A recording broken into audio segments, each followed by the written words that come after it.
যদি আপনি একটা ছোট্ট আমল করতে পারেন তো এই জগতেও কামিয়াবি হবেন, কাল আখিরাতেও কামিয়াবি হবেন ইনশাআল্লাহ। ওই আমলটার নাম হচ্ছে বিসমিল্লাহ শরীফের আমল। এই যে আমরা বিসমিল্লাহির রহমানির রহিম পড়ি, এই বিসমিল্লাহির রহমানির রহিম এটা আমরা সবাই পড়তে জানি। এই বিসমিল্লাহির রহমানির রহিম জায়েজ কাজে, যে কোনো হালাল কাজে আপনি পড়বেন। আর যে কোনো জায়েজ কাজে, হালাল কাজে যদি বিসমিল্লাহ শরীফ না পড়েন তাহলে সেই কাজটা কিন্তু কমপ্লিট হবে না। আমার নবী বলেন যে ওই কাজটা আনকমপ্লিট থেকে গেল। তাহলে কাজটাকে কমপ্লিট করার জন্য, কাজটাকে আপনার সুবহানাল্লাহ সুসম্পূর্ণ করার জন্য বিসমিল্লাহ শরীফ পড়া দরকার আছে।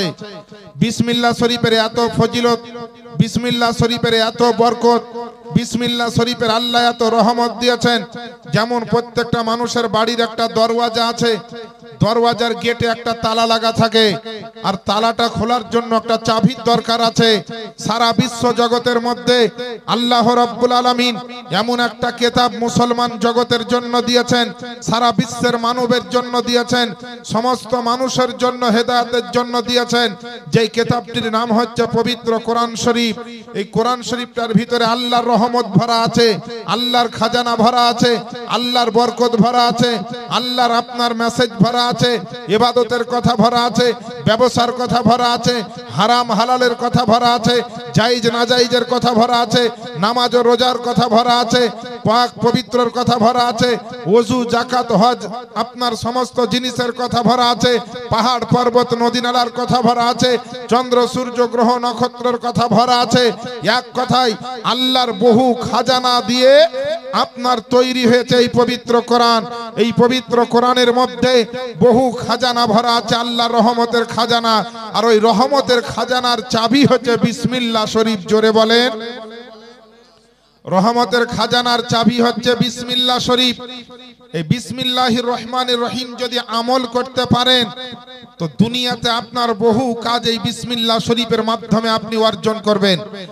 কিন্তু বেরাদার, বিসমিল্লাহ আমরা শুধু পড়লে তো হবে না। বিসমিল্লাহ পড়ার জন্য দিলটাকে, মনটাকে, শরীরটাকে, এই জবানটাকে আমরাকে পাক পবিত্র রাখতে হবে। কিন্তু আমরা তো গোটা জীবনটাই নাপাকে কাটিয়ে দিলাম।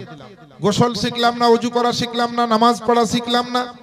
এই তো আমরা মুসলমান, কলমা বলেন বলে জানি না, ওযুর ফরজ জানি না, গোসলের ফরজ জানি না, নামাজ পড়তে জানি না, আল্লাহ রাসূল সম্বন্ধে আজ পর্যন্ত জানতে পারলাম না। আমাদের কোন জায়গাটা মুসলমান তাহলে বলেন? বড় লজ্জার বিষয় যে মুসলমানের ঘরে নবীর আদর্শ থাকবে, যে মুসলমানের ঘরে নবীর সুন্নাত থাকবে, যে মুসলমানের ঘরে পাঁচওয়াক্ত নামাজ থাকবে, যে মুসলমানের ঘরে আপনার কোরআনের তেলাওয়াত থাকবে, ওই মুসলমানের ঘরগুলাতে এই সমস্ত জিনিস না থেকে প্রতিকার গান বাজনা, টিভি আর সিডি আর বেরাদারানে ইসলাম, মোবাইল আর বাজনা আর ফ্রিজ আর কত রকমের আপনার সরঞ্জামে বাড়ি ভর্তি।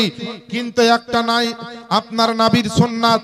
বেরাদার, সাবধান হয়ে যান, এখনো টাইম আছে। আল্লাহকে ভয় করেন, কিয়ামতকে স্মরণ করেন, হাসরের দিনকে স্মরণ করেন, ইন্তেকালকে স্মরণ করেন, জীবনে কি করেছেন স্মরণ করেন। আল্লাহ রাব্বুল আলামিন আপনাকে জান্নাত দেওয়ার জন্য এত বড় বড় ফজিলতের জিনিস দিয়েছেন। আল্লাহ আমাদেরকে জান্নাত দিতে চান, এর জন্য 5 ওয়াক্তের নামাজ দিয়েছেন। আল্লাহ আমাদেরকে জান্নাত দিতে চান, এর জন্য হজ যাকাত দিয়েছেন। আল্লাহ আমাদেরকে জান্নাত দিতে চান, এর জন্য কোরআনের তেলাওয়াত দিয়েছেন। আল্লাহ আমাদেরকে জান্নাত দিতে চান, এর জন্য তাহারাত দিয়েছেন, পাক ও পবিত্রতা দিয়েছেন। আল্লাহ আমাদেরকে জান্নাত দিতে চান, এর জন্য বড় বড় ওলি আউলিয়াকে দিয়েছেন। আল্লাহ আমাদেরকে জান্নাত দিতে চান, এর জন্য সাহাবায়ে কেরামকে দিয়েছেন। আল্লাহ আমাদেরকে জান্নাত দিতে চান, এর জন্য তো মহান রব্বুল আলামিন শ্রেষ্ঠ নবীর আমাদেরকে উম্মত বানিয়েছেন। সুবহানাল্লাহ।